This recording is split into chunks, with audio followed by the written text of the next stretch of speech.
Dunia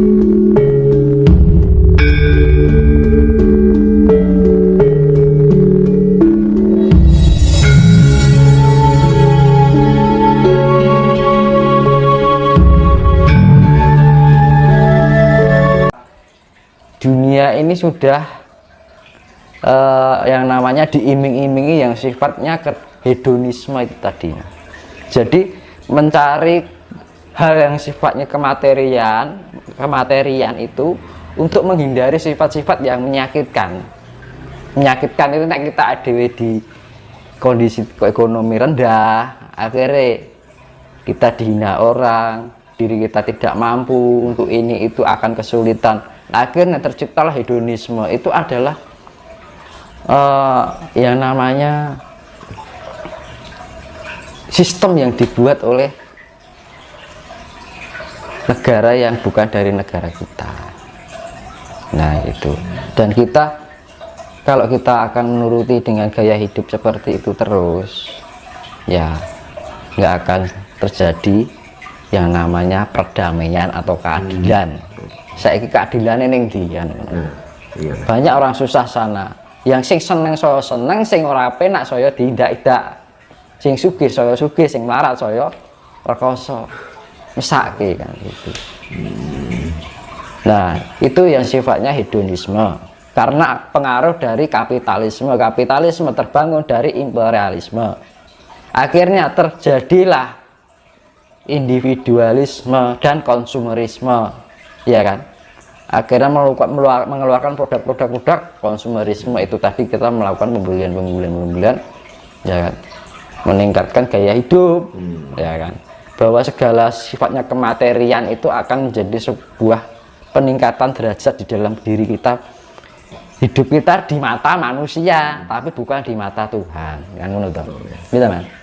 Saya kira orang melihatnya kan ingin diangkat derajatnya di mata manusia, tapi alangkah tipisnya ketika ingin diangkat derajatnya di mata Tuhan. Nah, kan? Kita takut menderita di hadapan manusia, tapi tidak takut menderita di hadapan Tuhan. Nah, ya kan? Mas, kita kembali ke konsep perubahan peradaban baru. Secara tidak langsung, kalau kita sudah mencapai atau bahkan sudah sampai di zaman peradaban baru, secara otomatis kan bangkitnya ajaran budi kan. Nah iya itu ya. Nah, kalau kita sudah mencerminkan level-level tadi, budi, ajaran Jawa kan juga bangkit kembali. Mungkinkah nanti kalau sudah kita hidup di zaman peradaban baru yang dipakai untuk bahasa sehari-hari, bahkan bahasa nasional, karena ajaran Jawa dianggap lebih mulia, itu kita pakai bahasa Jawa. Pasti ya? Pasti. Nanti Mas, penyesuaian kalau itu masalah bahasa. Dan pernah dulu saya bilang di dalam peradaban baru itu ada perubahan. Satu adalah pedomannya, ya kan, pedomannya Trisula Weda. Besok loh ini, karena apa? Besok di peradaban baru itu tuh sudah tidak sifatnya lo sudah universal, tidak disekat-sekat yang sifatnya bangsa-bangsa. Karena selama terciptanya sifat bangsa-bangsa ini akan timbul yang namanya kompetisi, ya kan, saling berebut kejayaan, ya kan, nilai kan, berkompetisi terus itu yang akhirnya timbul bangsa. Itu akhirnya apa? Tidak tercipta kedamaian, akhir perang. Perangnya perang bukan perang tapi perang secara ekonomi, ya kan, ingin menjadi adidaya kan ngono. Nah jadi sifatnya sudah tidak bangsa-bangsa gitu, jadi satu untuk semua gitu. Nah makanya di dalam sila ketiga itu persatuan Indonesia. Nah, Nusantara nanti bukan hanya untuk Indonesia, jadi besok itu persatuan Indonesia sudah ditiadakan. Itu dijadikan satu di dalam ketuhanan yang Maha Esa. Itu kalau Pancasila itu sebenarnya diambil dari satu, Hamemayu Hayuning Bawono, ketuhanan yang Maha Esa. Kedua, Hamemayu Hayuning Sasomo, kemanusiaan yang adil dan beradab. Hamemayu Hayuning Bangsa, Persatuan Indonesia, permusyawaratan perwakilan ki mau memayu hayuning keluarga. Keadilan sosial bagi seluruh rakyat Indonesia memayu hayuning diri. Keadilan di dalam diri seluruh kan berarti setiap, ya kan? Iya. Setiap pribadi berarti memayu hayuning diri. Nah, dikarenakan peradaban baru ini sifatnya universal, global, satu untuk semuanya, ya namanya Nuswantoro. Nuso itu kan artinya wilayah ya, toro yang sifatnya luas, jadi sifatnya global universal. Jadi Nuswantoro itu buat untuk semuanya, kan betul Mas. Nah, sudah tidak memakai Persatuan Indonesia karena juga namanya sudah nggak Indonesia lagi, gantinya Nuswantoro. Persatuan Nuswantoro kan bagus, ya kan? Berarti gini Mas, tidak menutup kemungkinan bahwa agama-agama itu nanti akan jadi satu. Bentar, saya selesaikan ini dulu. Jadi limo kan ponco, ponco sulo kan trisuluan. Dasar panca ki limo, sulo ki dasar, ya kan. Kalau di bahasa Indonesia kan Pancasila. Nah, nanti diganti ponco apa trisulo, ya kan. Tiga sulo itu dasar, tiga dasar. Karena sifat dasar ini cipta rasa kathah Brahma Wisnu Siwa IQ SQ EQ, yaitu penciptaan, pemelihara, lebur, itu tiga konsep yang sifatnya ketuhanan, tiga sifat yang trimurti, tiga sebenarnya tunggal terbentuk dalam tiga sifat. Nah, yang sebenarnya adalah tunggal, itu yang namanya Trisula Wedo. Nah, yang sila keempat itu kan permusyawaratan itu sudah dijadikan satu dengan sifatnya memayu hayuning keluarga. Berarti kan sudah dijadikan satu di sila kedua, yaitu memayu hayuning sasomo. Kan sama aja, kan gitu loh. Persatuan Indonesia sudah sifatnya global lagi, dijadikan satu memayu hayuning bawono, sifatnya bumi, ya gitu kan. Berarti nanti cuma tiga ya. Jadi memayu hayuning bawono, memayu hayuning sasomo, memayu hayuning diri.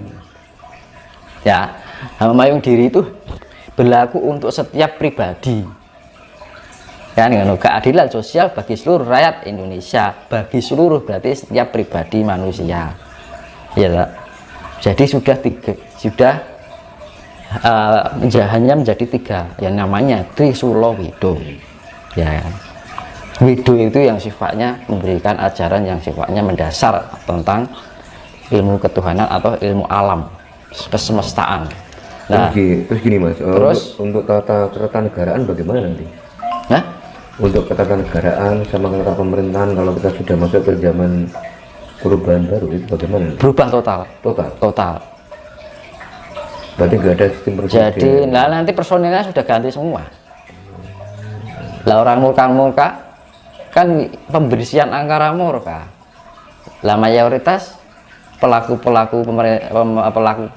yang bergerak di atas sekarang gimana? Berarti nanti akan ada yaitu yang menerusnya satrio pinilih ki mau Mas. Sing penerus satrio ki mau. Jadi nanti alam yang menentukan Mas ya. Nah, justru orang yang tidak berkecimpung di dunia kepemerintahan, dan itu kembali pada sistem kerajaan, bukan kerajaan, sistem kerajaan. Nah, sistemnya juga dipakai adalah Mojopahit. Dan Mojopahit itu dipakai sistemnya, bukan tek Mojopahit metu meneh, tapi sistemnya. Jiwa-jiwanya Mojopahit itu keluar lagi, tumbuh lagi. Ya akhirnya jiwa Kemajapahitan ini mau. Nah itu kan. Bukan itu keraton ini jedul. Nah, tapi jiwanya, tapi situsnya juga akan keluar. Muncul semua, termasuk harta-hartanya, peninggalannya. Mas, kalau kita berbicara dengan harta leluhur, Mas,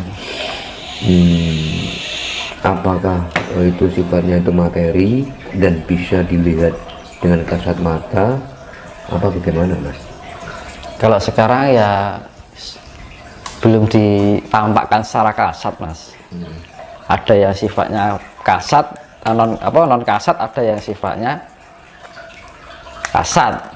Kasat itu yang tertimbun ya karena perubahan alam, yaitu kan yang namanya harta peninggalan itu ada sifatnya dinasti dengan prasasti. Dinasti Dengan prasasti. Kalau dinasti itu sifatnya kerajaan Kediri, Mojopahit, Mataram kuno, kan gitu. iya. Singosari itu dinasti. Kalau prasasti itu peninggalan, misalnya kayak peninggalan Lemuria, Atlantis kayak gitu. Itu prasasti. Sifatnya lebih kuno dari kuno kan. Baik kuno kan. Iya. Di atasnya kuno. Jadi nanti itu pasti akan timbul lagi loh ya. Iya. Jadi yang namanya kesejahteraan, zaman keadilan itu kan, zaman kemakmuran itu kan yo makmur secara fisik dan non fisik. Keadilan di dalam secara kasih itu loh Mas. Ya kan? Kasih yang mendunia. Ya. Terus secara fisiknya yaitu kemakmuran yang sifatnya harta. Jadi jika ingin mencapai pada dunia seperti itu di peradaban baru besok, ya kita nggak usah terlalu muluk-muluk jauh dulu. Sekarang itu kita terapkan dulu apa yang saya bilang tadi.